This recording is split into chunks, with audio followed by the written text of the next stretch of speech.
morning friends. Today I will give a small lecturette on the topic of MSME sector in India.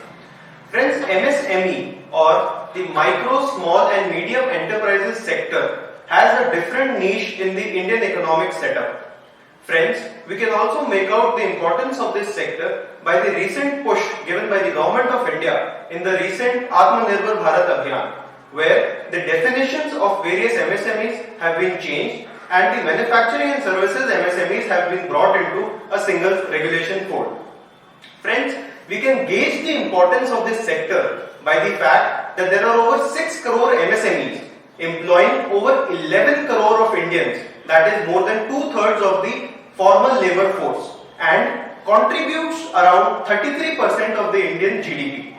Now friends, let us look at what is the importance of MSME for India.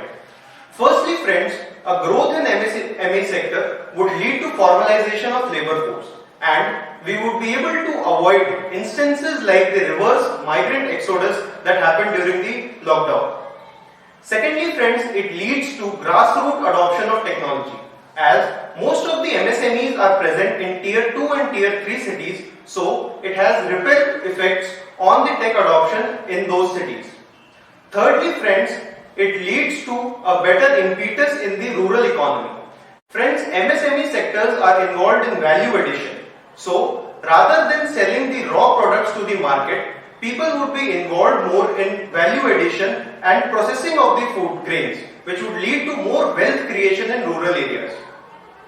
Now friends, looking at what is holding this sector back, the first thing that comes to our mind is the lack of skilled workforce.